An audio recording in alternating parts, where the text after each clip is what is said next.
اعوذ باللہ من الشیطان الرجیم بسم اللہ الرحمن الرحیم السلام علیکم ورحمۃ اللہ وبرکاتہ۔ آج ہمارا 14واں رکوع ہے دوسرے پارے کا الحمدللہ۔ جیسے ہم نے پچھلی آیات پڑھی ہے اس میں ہم نے اپنے محاسبے کرنے ہیں، کیا میں اپنے اتنے حقوقوں کو جانتی ہوں؟ مطلب جو اسلام میں داخل ہوئی ہوں، مجھے جو خبر ہے کیا میں اس کے بارے میں اپنے حقوق، اپنے ارد گرد کے حقوقوں کو جانتی ہوں؟ جنگ کی فرضیت کا حکم ہے، جیسے پچھلے آیاتوں میں ہمارے آیا کہ انسان کی پسند اور ناپسند کسی چیز کے اچھا یا برا ہونے کی دلیل نہیں ہے، کہ انسان بڑا خوبصورت ہے یا انسان بالکل مجھے پسند نہیں ہے تو اس کی وجہ سے۔ پھر آگے 218 آیات میں اللہ کی رحمت کن کے لیے؟ ہجرت کا سب سے اعلیٰ درجہ باطل کو چھوڑ کر حق کی طرف جانا ہے۔ ان الذین آمنوا والذین ہاجروا وجاہدوا فی سبیل اللہ، ٹھیک ہے، اللہ کی راہ میں ہجرت کرنا، ایک جگہ سے چھوڑ کر دوسری جگہ چلے جانا۔ پھر ایمان، جہاد اور ہجرت رحمت الہی کے طلبگار ہونے کی دلیل ہے۔ علم کے بغیر اللہ کی رحمت کی امید رکھنا قرآنی تعلیمات کے منافی ہے۔ علم نہیں ہے تو پھر بھی اللہ کی رحمت کی امید رکھنا یہ کچھ ہضم نہیں ہوتا ہے، کہ ہمیں وہ طریقے کار تو آنا چاہیے نا، حالی ہم اپنا ہی بس سوچیں گے یہ۔ اور پھر 219 اور 20 آیات میں بھی یتیموں کے مفادات کا تحفظ اور ان کی اصلاح کرنا مسلمانوں کی معاشرتی ذمہ داری۔ کیسے؟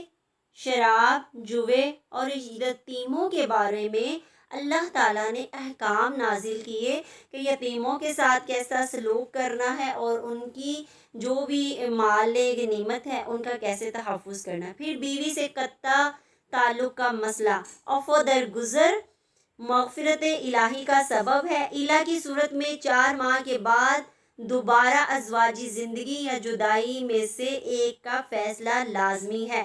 الہ کا مطلب ہے یعنی کسی مسائل کی وجہ سے اس کو الگ کر دینا خود سے، کہ یہ آج کے بعد قسم کھا لینا، ٹھیک ہے۔ تو 4 ماہ تک یہ بس ہو چلے گا۔ اگر اس نے 4 ماہ میں اپنی اس جدائی کو ختم نہ کیا، میاں بیوی کا رشتہ نہ کیا، تو اسے ایک فیصلہ کرنا پڑے گا، یا وہ بیوی رکھ دے گا یا پھر چھوڑ لے گا، ٹھیک ہے۔ طلاق رجعی کا مسئلہ، عدت سے جہاں تحفظ نسل مقصود ہے وہاں ازواجی زندگی کے انتشار سے بچانے اور شوہر بیوی کے درمیان صلح کے لیے غور و فکر کا موقع بھی مل جاتا ہے۔ اگر شوہر اور بیوی میں موافقت نہ ہو اور شوہر طلاق بھی نہ دے تو بیوی پورا مہر یا اس کا کچھ حصہ چھوڑ کر یا کچھ مال دے کر شوہر سے خلا لے سکتی ہے۔ یہ خلا لینے کی عورت کو اجازت ہے، اگر وہ ان کے ساتھ نہیں رہنا چاہتی تو وہ اپنا کچھ مال دے کر شوہر سے خلا لے سکتی ہے۔ آگے طلاق کی مخلص کا مسئلہ ہے کہ ازواجی زندگی میں اختلافات رما ہونے کی صورت میں دوسری طلاق کے بعد یا باعزت علیحدگی یا باعزت طلاق، یعنی ایک بار طلاق دی، 2 بار دی، تیسری بار نہیں بھی دیں گے تو وہ طلاق ہی ہے، باعزت طریقے سے بس الگ ہو جائیں۔ عورتوں پر ظلم نہ کرو، ستانے کی خاطر رجوع کرنا، طلاق دیے بغیر رکھنا، عورتوں کے ساتھ مذاق اور ظلم کرنا، ٹھیک ہے، اس طریقے سے کہ ستانے کے لیے میں عورت کو روک کے رکھوں، یہ گناہ کی بات ہے، عورتوں پر ظلم نہ کرو۔ طلاق بائن کا مسئلہ، اگر طلاق کے بعد طرفین اچھے طریقے سے نکاح کے لیے راضی ہوں تو رشتہ داروں کو مخالفت کر کے رکاوٹ نہیں بننا چاہیے۔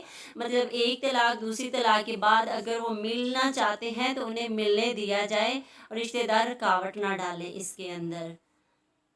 جی 233 آیات میں رضاعت کا مسئلہ ہے، مسائل ہیں اس کے۔ والوالدات یرضعن اولادہن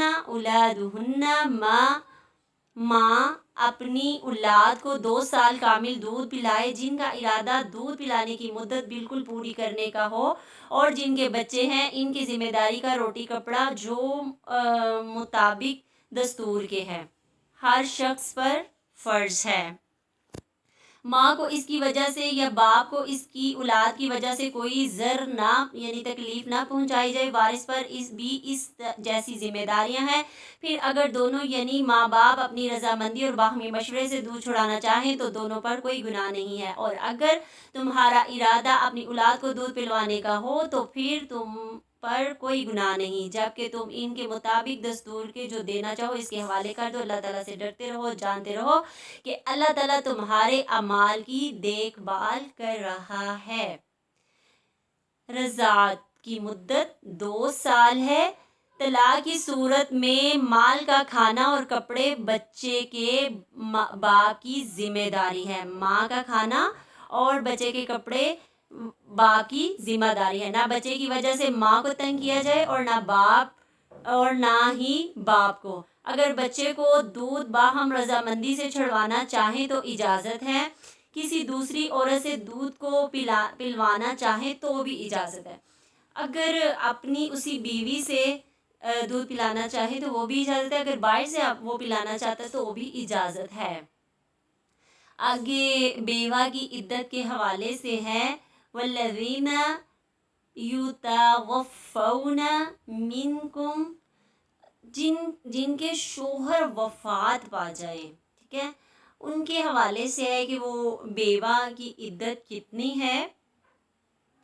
تم میں سے جو لوگ فوت ہو جائے اور بیویاں چھوڑ جائے وہ عورت اپنے آپ کو 4 مہینے اور 10 دن عدت میں رکھے، پھر جب مدت ختم ہو تو پھر اچھائی کے ساتھ وہ اپنے لیے کرے، اس میں سے تم پر کوئی گناہ نہیں، اور اللہ تعالیٰ تمہارے ہر عمل سے باخبر ہے، ٹھیک ہے، ہر عمل سے خبردار کرتا ہے اللہ تعالیٰ۔ شوہر کی وفات پر پڑھنے کی یہ دعائیں ہیں: اے اللہ مجھے اور اس کو معاف فرما، اس کے بعد مجھے اس کا بہترین بدلہ عطا فرما۔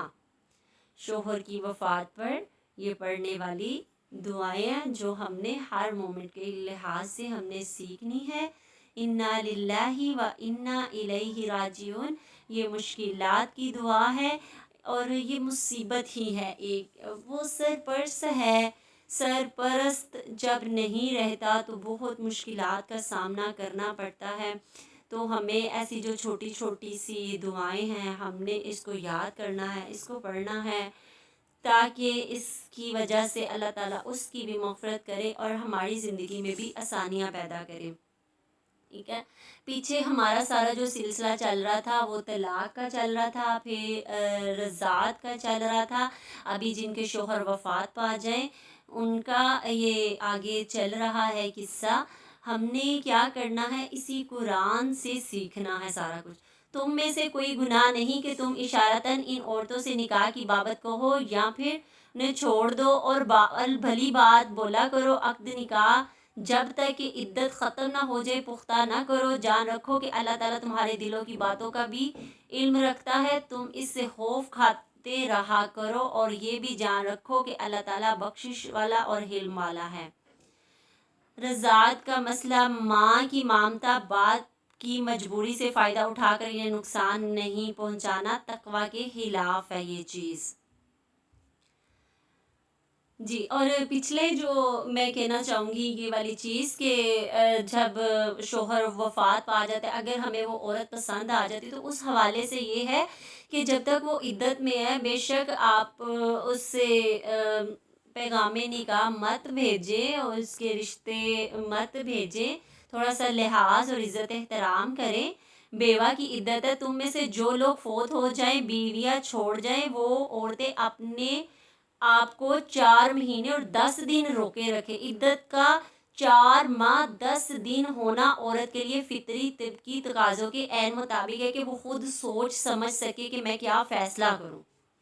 اللہ تعالیٰ بہت ہی احسن طریقے سے ہماری تربیت فرما رہے ہیں کہ یہ بہترین طریقہ ہے کہ وہ ایک تو غم میں ہے، عدت میں ہے، تو اس سے 3 مہینے نہیں 4 مہینے اور پھر 10 دن تک وہ عبادت میں رہے، اپنے آپ میں اکیلی رہے، کوئی اس کے اوپر پریشر نہ ہو، اور وہ اپنی زندگی کا خوب فیصلہ کر لے، کیونکہ پیچھے بتا دیا کہ جن کے شوہر مر جائے پھر وہ عدت پوری کر لے، پھر ان کے اوپر ہے کہ وہ اپنی زندگی کس طریقے سے جئیں، پھر تمہیں کوئی گناہ نہیں ہے، کوئی پابندی نہیں ہے، کیونکہ اس نے اس 4 ماہ کی عدت میں اپنا آپ سوچا ہے، اپنی زندگی کے بارے میں سوچا ہے۔